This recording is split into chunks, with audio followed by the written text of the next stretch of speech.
দীর্ঘ ১.৫ যুগের যাত্রার ইতি টানলেন মাহমুদুল্লাহ রিয়াদ। আজ এক ফেসবুক পোস্টে তিনি জানিয়ে দিয়েছেন খবরটা। বলে দিয়েছেন, হে বন্ধু, বিদায়।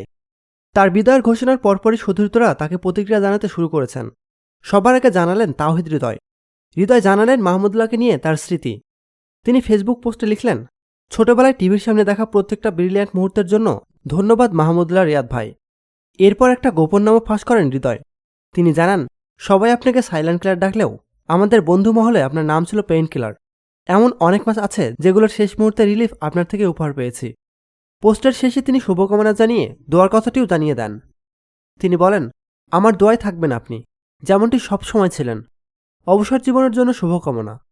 আর এক সতীর্থ জাকির আলী অনিকও মাহমুদুল্লাহর অবসরে ব্যথিত হয়েছেন। তিনি অবশ্য তার মনের এই ভাষা জানিয়েছেন ইমোজি দিয়ে। রিয়াদের ফেসবুক পোস্ট শেয়ার দিয়ে তাতে জুড়ে দিয়েছেন দুঃখের ইমোজি।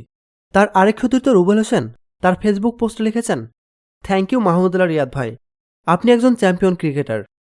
এরপর তিনি তার সঙ্গে একসাথে টেস্ট অভিষেকের স্মৃতিটাও মনে করিয়ে দেন। ২০০৯ সালে ওয়েস্ট ইন্ডিজের মাটিতে দুজনের অভিষেক হয়েছিল একই ম্যাচে। সে ম্যাচে দুজন পেয়েছিলেন প্রথম জয়ের স্বাদ। সে ম্যাচে ৫ উইকেট নিয়ে মাহমুদুল্লাহ বাংলাদেশের জয়ে রেখেছিলেন বড় অবদান। রুবেল লিখেছেন, একসাথে অভিষেক হয়েছিল আমাদের টেস্ট ক্রিকেটে। আপনার পরবর্তী দিনগুলোর জন্য শুভকামনা ও ভালোবাসা।